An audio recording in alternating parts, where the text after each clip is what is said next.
Pada tahun 1956, umat Buddha sedunia merayakan Buddha Jayanti, yaitu genapnya masa 2500 tahun perjalanan sejarah agama Buddha, terhitung sejak wafatnya Buddha Gotama. Dan saat itu di Indonesia beredar sebuah ramalan yang menyatakan apabila agama Buddha sudah genap 2500 tahun, agama ini akan lenyap, atau justru malah sebaliknya, akan kembali berkembang. Nah, apakah seperti itu, Go People? Welcome to Kalarinai.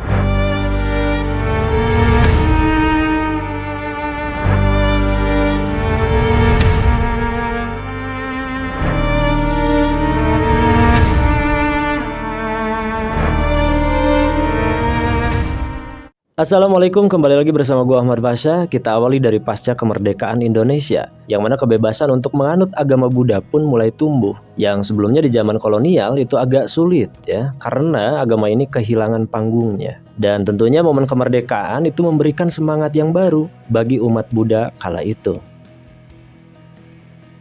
Selang beberapa tahun kemudian, di Candi Borobudur, umat Buddha itu menyelenggarakan upacara Waisak untuk pertama kalinya pada tahun 1953. Nah, saat itu ada lebih dari 3.000 orang yang menghadiri upacara tersebut, termasuk duta besar dari mancanegara. Bahkan upacara ini diberitakan di koran-koran nasional, yang membuatnya begitu viral dan menjadi trending topik pada saat itu. Akhirnya secara luas, masyarakat Indonesia tahu bahwa di negaranya ada agama Buddha. Nah, gagasan perayaan ini muncul dari Te Boan An, yang kemudian dikenal sebagai Biku Asien Jinarakita, yang pada saat itu beliau menjabat sebagai Ketua Umum Gabungan Samkau Indonesia atau GSKI, juga merangkap sebagai Wakil Ketua Perhimpunan Pemuda Teosofi Indonesia.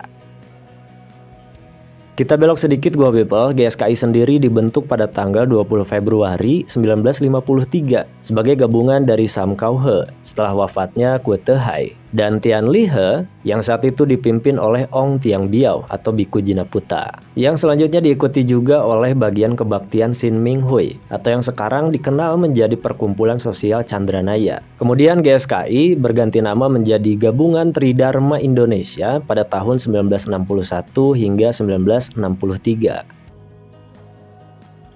Kita kembali lagi ke Te Boan An. Beliau ini mulai berguru pada Biksu Ben King di Konghuasi, yang sekarang menjadi Paipulya Sasana. Nah, kemudian pada tahun 1953, Te Boan An ditahbiskan oleh gurunya menjadi Sramanera, mengikuti tradisi Mahayana atau Chan, dan diberi nama Ti Cheng. Setelah itu pada tahun berikutnya, beliau ini berangkat ke Myanmar dan menerima upasampada menurut tradisi Theravada di bawah bimbingan seorang pakar Vipassana, yaitu Mahasi Sayadaw, dan disitulah keluar nama Asien Jinarakita. Momen tersebut memperlihatkan untuk pertama kalinya setelah zaman Majapahit, ada seorang putra Indonesia yang diangkat sebagai biku. Nah, kemudian pada tahun 1955, kembalilah Biku Asien Jinarakita ke Indonesia dan mulai melakukan perjalanan ke seluruh pelosok tanah air.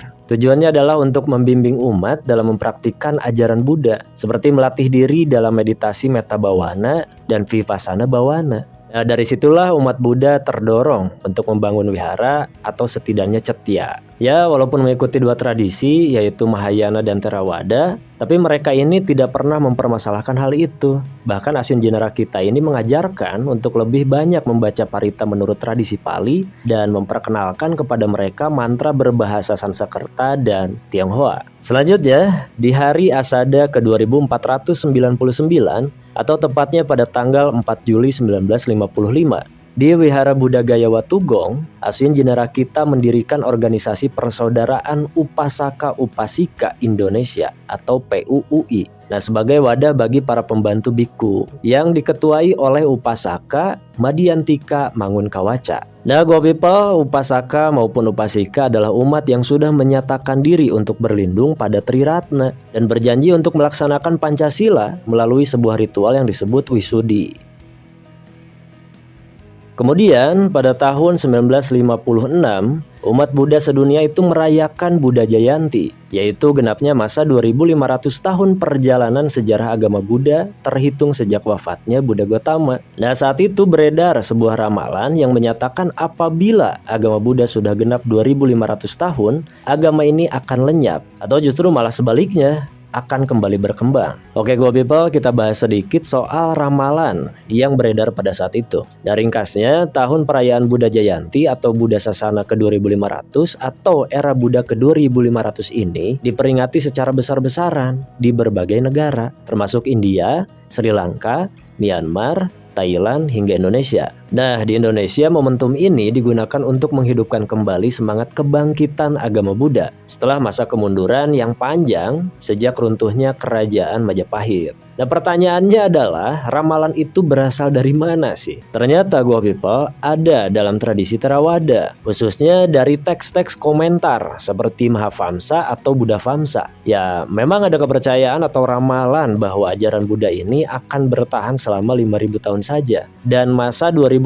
tahun itu dianggap sebagai titik tengahnya. Ya, walaupun berbeda dengan diksi aslinya, kemungkinan ramalan dengan diksi tersebut tersebar karena untuk membangkitkan kembali semangat bagi para penganut agama Buddha pada saat itu. Dan ya, momentumnya juga memang pas. Maka dari itu, tahun 1956 dianggap simbolis. Kalau umat tidak melestarikan Dhamma, maka agama Buddha bisa terus merosot di Indonesia. Namun jika dipelihara dan dibangkitkan, maka ajarannya akan berkembang kembali dan terus bertahan. Ya, kemungkinan seperti itu yang dimaksud dalam kutipan buku tersebut. Ya, silahkan dikomentari isi dari bukunya, gua people. Nah, dari perayaan itu tersirat dalam harapan mereka agar agama Buddha ini bisa bangkit lagi di zaman modern. Di Indonesia sendiri, perayaan Buddha Jayanti ditandai dengan semangat kebangkitan agama ini. Bahkan PUUI itu menerbitkan buku yang berjudul 2500 tahun Buddha Jayanti yang memuat bermacam-macam tulisan mengenai agama Buddha, baik Theravada, Mahayana, dan Tantrayana. Nah, di antaranya ada tulisan mengenai Candi Borobudur, termasuk penjelasan bahwa arca dari stupa induk yang belum selesai itu melambangkan Adi Buddha. Dari situlah banyak organisasi umat Buddha mulai bermunculan. Mereka ini berdiri sendiri dan tidak bergabung dengan GSKI. Contohnya beberapa tokoh dari suku Jawa. Salah satunya adalah Sosro Utomo atau Buddha Tengger yang membentuk Persatuan Buddhis Indonesia pada tahun 1957. Tapi dalam kongresnya tahun 1958 diganti menjadi Perhimpunan Buddhis Indonesia atau Perbudi dengan Ketua Umum Sariputra Sadono. Ya, kalau dibandingkan dengan PUUI yang terbatas hanya untuk upasaka, upasika, dan pendeta saja, Perbudi ini jangkauannya lebih luas karena meliputi umat awam bahkan simpatisan. Jadi ya punya anggota lebih banyak lah. Kira-kira seperti itu gua people. Nah, dalam perjalanannya Perbudi ini mendapatkan dukungan penuh dari anggota-anggota PUUI karena Perbudi ini masih binaannya Biku Asin Jinarakita. Bahkan beberapa tokoh PUUI itu biasanya berasal dari Perbudi.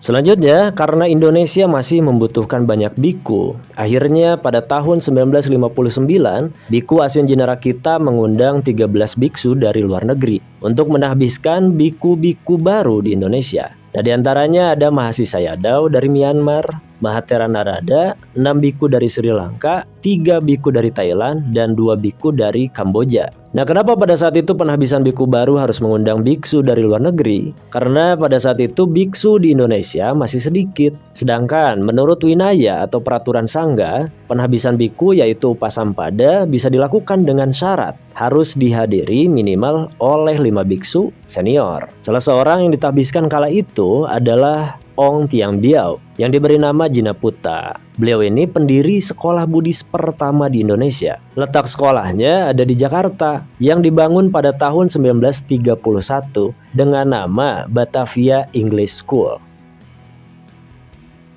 Nah, dulu sekolah ini tuh pernah ditutup pada masa penjajahan Jepang. Namun kemudian pada tahun 1945, sekolah ini kembali dibuka dengan nama Xinhua English School. Dan pada tahun 1955 diubah menjadi Sekolah Sariputra. Sekedar tambahan, Biku Asin Jinarakita pernah mengajar di sekolah ini sebelum beliau menjadi seorang biksu. Ya, kita lanjut. Sekolah Sariputra ternyata di dalamnya terdapat sebuah wihara, tempat ibadah umat Buddha pertama di Jakarta yang tidak memiliki corak kelenteng. Nah, di tempat inilah Ong Tiong Biao ditahbiskan menjadi samanera pada tanggal 17 Mei tahun 1959. Dan 5 hari kemudian, dia ditahbiskan menjadi biku di Watugong, Jawa Tengah. Bersamaan dengan ditahbiskannya Ketut Tangkas dari Singaraja dan Ki Sonto Miharjo dari Banyumas. Tapi di tahun-tahun berikutnya untuk penahbisan calon biksu atau biksuni, mereka ini dikirim ke luar negeri, gua people. Kemudian kita masuk ke tahun 1962, di mana sebagian aktivis yang berasal dari Perbu di Jawa Tengah membentuk organisasi baru, yaitu Musyawarah Umat Buddha Seluruh Indonesia atau MUBSI. Dan lalu DPP Perbu di Semarang dipindahkan ke Jakarta pada tanggal 1 September tahun 1963, yang selanjutnya dipimpin oleh Letkol Sumantri. Nah, beliau ini adalah asistennya WKSAD Jenderal Gatot Subroto. Ya, sedikit tentang Jenderal Gatot Subroto. Beliau ini orang yang dikenal banyak membantu dalam perkembangan agama Buddha di Indonesia, termasuk juga istrinya yang pernah memimpin rombongan wanita Buddhis ikut menghadiri konferensi wanita Buddhis sedunia di Jepang pada tahun 1961.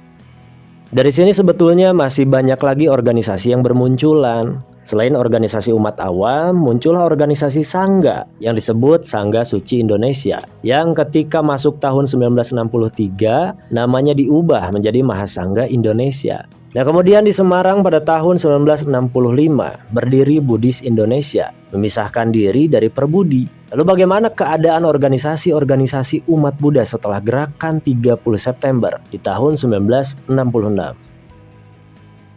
Nantikan part selanjutnya. Gua Muhammad Pasha undur diri. Semoga bermanfaat. Jangan lupa like, share, komen, dan subscribe. Wassalamualaikum warahmatullahi wabarakatuh.